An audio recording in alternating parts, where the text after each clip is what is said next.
小姐， Miss 公主。 Hai guys, selamat datang di Okidoki Cekidot. Bagaimana kabar kalian semua hari ini? Perut pada sehat-sehat semua kan? Karena kali ini, saya akan merangkum sebuah film kocak yang paling fenomenal di masanya. Film ini berjudul Flirting Scholar. Dirilis pada tahun 1993 yang disutradarai sekaligus dibintangi oleh Stephen Chow.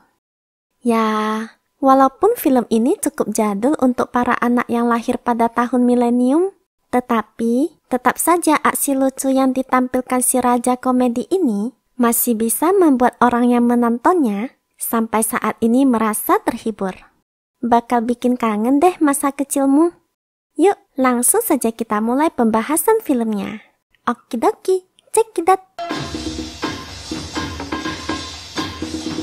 Film ini berlatar belakang pada zaman dinasti Ming, di mana di masa itu terdapat 4 orang sarjana terpelajar yang memiliki keterampilan sastra serta artistik yang tidak tertandingi oleh siapapun. Dan salah satu sarjana yang paling terkenal di antara sarjana lain bernama Tong Pak Fu yang diperankan oleh Stephen Chow, di mana diketahui ia memiliki 8 istri yang benar-benar fenomenal seantera jagat raya. Hingga di suatu hari, teman Tong yang bernama Chu Chi-san datang untuk meminta tolong kepadanya melukiskan sebuah lukisan untuk membantunya melunasi hutang. Dan di sini terjadilah aksi melukis yang sangat futuristik, di mana Tong melukis dengan menggunakan bagian tubuh temannya hingga terciptalah lukisan yang sangat indah. Banyak orang di kala itu membayangkan kehidupan seorang cendekiawan yang paling terkenal ini sangatlah menyenangkan dan penuh kebahagiaan dengan 8 istri cantik. Tapi sayangnya, pendapat itu ternyata sangat bertolak belakang dari apa yang orang-orang bayangkan. Karena di saat semua orang menghargai semua hasil karya Tong, ke-8 istrinya malah sama sekali tak menghargai karya-karya yang telah dibuatnya dan malah menggunakan semua hasil karyanya sebagai alas dan ganjal meja berjudi. Hal itu pun membuat Tong merasa kesepian dan tak bahagia. Sampai-sampai di suatu ketika, ibunya Tong sempat ingin mencoba bunuh diri karena melihat putra satu-satunya seperti itu. Tapi Tong segera menyelamatkan ibunya. 娘親你唔明，千金易得，知己難求。我同幾位娘子雖有夫妻之名，只可惜同床異夢。 Di samping itu, istrinya yang mendengar perkataan ibunya bahwa Tong tidak pernah terlihat bahagia, juga ikut-ikutan mau bunuh diri. Akhirnya, Tong diminta ibunya untuk mengakui kesalahannya dan mengatakan di depan 8 istrinya bahwa mereka semua adalah wanita yang sangat cantik, terpelajar, sopan, dan baik budi, sembari memperlihatkan domino-domino dan uang yang berserakan di lantai. Sampai di sini paham kan guys? Intinya yang dikatakan Tong hanya perkataan yang berbanding terbalik dengan kenyataannya. Oke, lanjut. Lalu ke-8 istrinya pun meminta Tong tersenyum. Dan ini yang dilakukannya.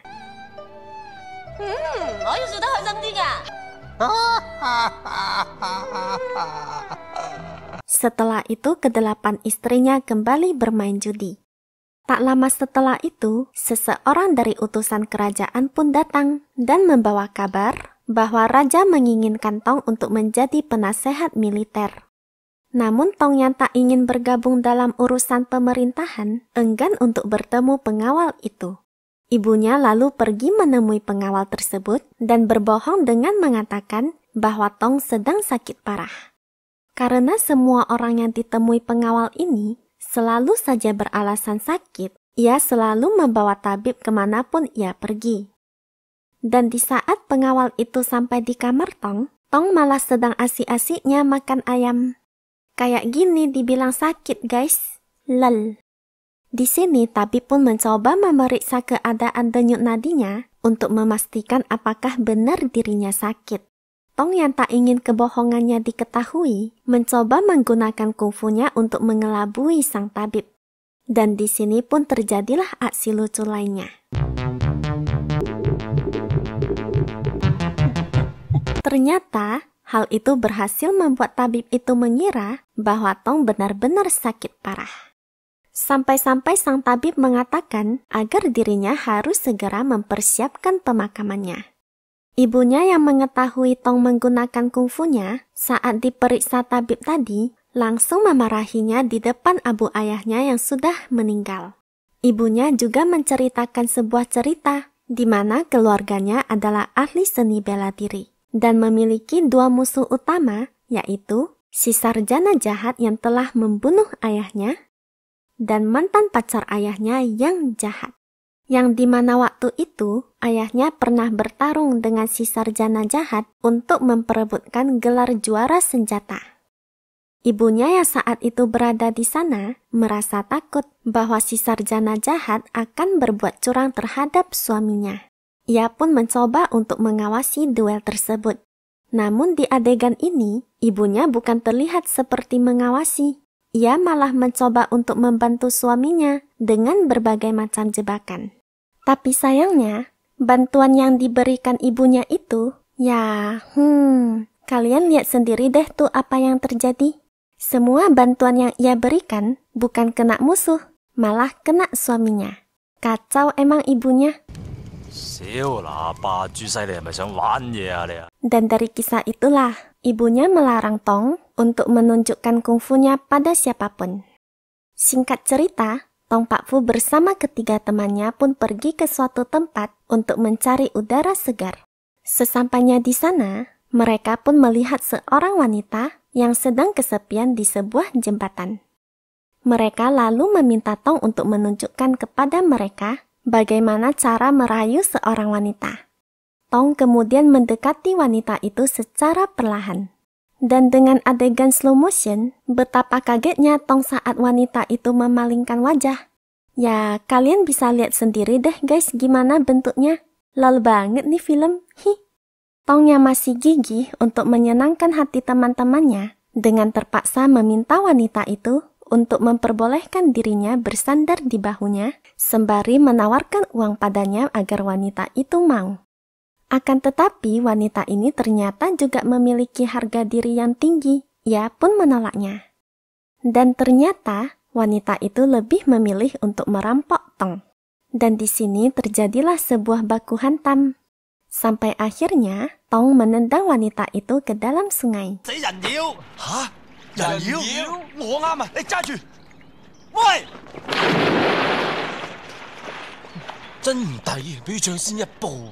Setelah kejadian itu, Tong beserta ketiga temannya pergi ke kota. Dan di sana mereka melihat sebuah konvoi House of Wah dan melihat seorang gadis cantik yang bernama Cho Hyun. Cho Hyun adalah salah satu dari 4 pelayan di House of Wah yang paling cantik. Pertemuan ini pun tak dilewatkan Tong tentunya. Ia pergi menyamar sebagai seorang pengemis beserta ketiga temannya untuk bisa mendekati para wanita. Sikap Nona Cho yang lemah lembut, baik dan penyayang membuat Tong jatuh hati dan yakin bahwa ia akhirnya menemukan gadis impian yang ia inginkan selama ini. Singkat cerita, Tong yang ingin lebih bisa dekat dengan Nona Cho lalu melakukan segala cara agar bisa mendekatinya. Mulai dari akting-akting konyol yang dilakukan agar bisa diterima bekerja di keluarga Wah. Sampai-sampai persaingan dengan sarjana lain pun terjadi di sana. Walaupun pada akhirnya Tong yang terpilih untuk bisa masuk dan bekerja di keluarga Wah. Dan disinilah kita akan melihat aksi-aksi konyol Tong. Mulai dari dirinya kena hukuman karena melihat Nona Cho, melukis wajah Nona Cho saat memanggang bebek, dan di saat membersihkan kotoran hewan yang tanpa diduga mengenai tangannya. Sampai akhirnya, Tong ketahuan sedang menggoda Nona Cho oleh pengawas pelayan di sana. Hingga pada suatu malam, terjadi penyerangan dari 4 orang yang menamakan diri mereka sebagai 4 pendekar sesat. Setelah itu Tong berpura-pura mengantarkan keempat orang itu ke tempat di mana Nona Chow berada agar Tong bisa memperingatkan Nona Chow bahwa dirinya sedang dalam bahaya dan menjadi pahlawan menolong si cantik. Akan tetapi, Nona Chow malah menuduh dirinya bersekongkol dengan keempat orang itu. Sampai akhirnya, Nona Chow sempat dibawa oleh mereka. Untung saja saat itu, Nyonya Wah datang dan menyelamatkannya. Awalnya, Nyonya Wah menuduh Tong bekerja sama dengan para penculik itu dan meminta pengawalnya untuk membawanya kepada pihak yang berwenang. Di waktu yang sama, datang seorang pelayan memberikan sebuah buku hasil karya Tong kepada Nyonya Wah. Ketika melihat buku itu, Nyonya Wah pun marah dan mengatakan bahwa di rumahnya dilarang menyimpan semua hasil karya Tong. Ternyata, Nyonya Wah adalah mantan pacar dari ayahnya Tong yang diceritakan ibunya, guys. Sempit kali dunia ya, guys. Tong yang tak ingin Nona Chow kena masalah mengaku bahwa itu miliknya, berharap bahwa itu akan baik-baik saja. Tapi Tong malah langsung ingin dihukum mati oleh Nyonya Wah. Karena Tong ini banyak akal, dirinya pun berpura-pura mengaku bahwa ia sengaja menyimpan buku itu karena dirinya mempunyai dendam terhadap Tong, sebab sudah membunuh keluarganya dan merampok hartanya. Lalu Tong memainkan sebuah irama yang membuat orang di sana jadi ngefly, guys. 高潮一浪接一浪啊！係啊，佢嗰種洶湧澎湃嘅創作力就好似多春雨睇來嘅春一樣。 Kemudian Nona Chow pun membujuk Nyonya Wah dan mengatakan kepadanya bahwa Tong terlihat seperti orang yang berpendidikan dan meminta Nyonya Wah untuk memberikan Tong pekerjaan sebagai pelayan untuk kedua anak laki-laki Nyonya Wah. Kemudian nama Tong pun diganti menjadi Wah On. Hari pertama menjadi pelayan kedua tuan muda pun tiba. Dan di sana, Wah On bertemu kedua anak laki-laki Nyonya Wah yang bernama Wahman dan Wah Mo yang sedikit memiliki kekurangan.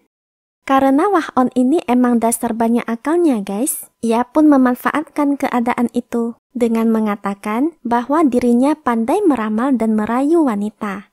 Kedua anak Nyonya Wah lalu meminta Wah On untuk membuktikan ucapannya. Dan Wah On pun menjawab bahwa kalian berdua memiliki keterbelakangan mental. Ya iyalah guys, benar. Dilihat aja udah tahu toh. Setelah mendengar jawaban Wah On, kedua anak Nyonya Wah pun langsung bertekuk lutut dan mengakui Wah On sebagai kakaknya.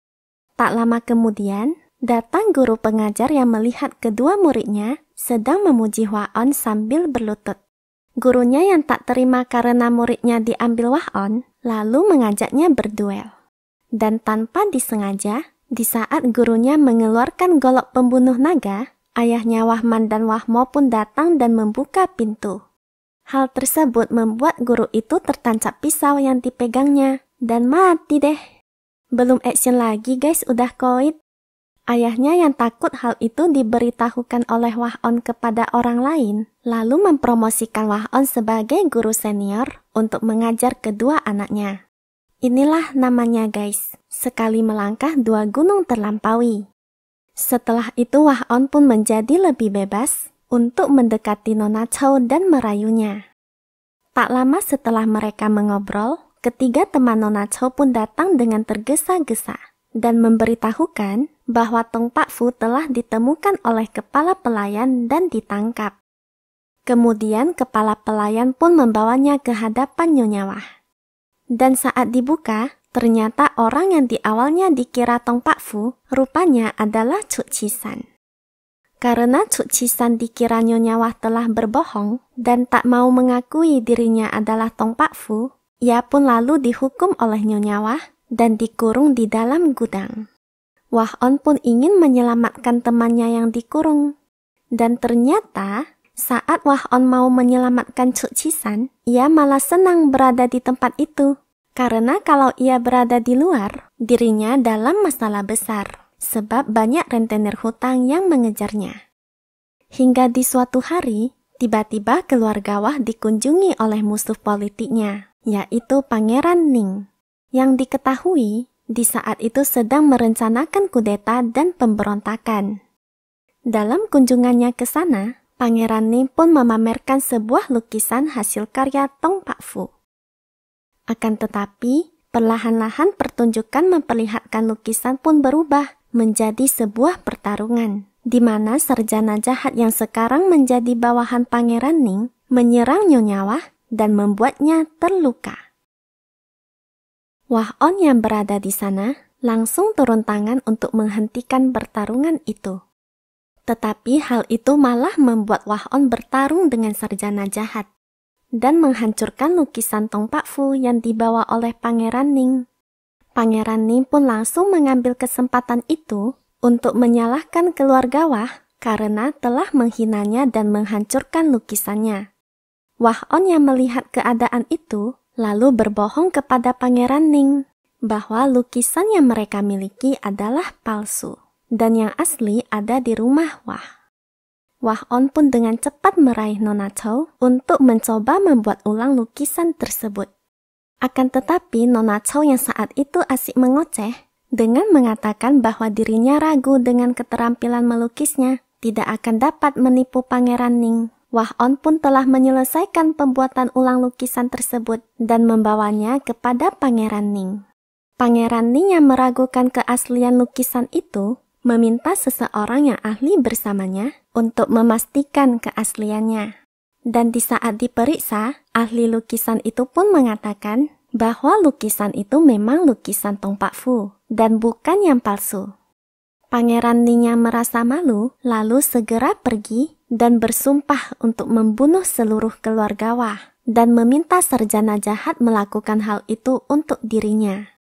Namun, dalam kesempatan yang baru terjadi tadi, Nyonya Wah yang melihat lukisan itu mampu menyimpulkan jati diri Wah On. Dan setelah mengetahui bahwa Wah On adalah Tong Pak Fu, Nyonya Wah pun meracuni minuman yang ia berikan kepada Tong. Tong kemudian ditahan dan dikurung. Pada malam harinya, Nona Chow pun menghampirinya dan memberikannya obat penawar sambil mengobrol dengannya. Dari sinilah hubungan Tong dan Nona Chow semakin dekat. Beberapa hari kemudian, sarjana jahat datang kembali untuk memusnahkan seluruh keluarga Wah. Nyonya Wah yang saat itu mencoba untuk membela dan melindungi keluarganya hampir saja terbunuh. Di saat itulah Tong datang membantu Nyonya Wah untuk melawan sarjana jahat.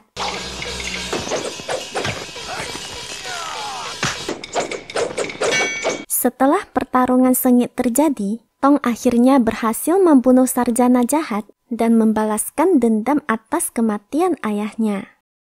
Karena Tong telah berjasa menyelamatkan keluarga Wah, sebagai hadiahnya, Nyonya Wah pun memberikan Nona Chow dan memperbolehkan Tong untuk menikahinya.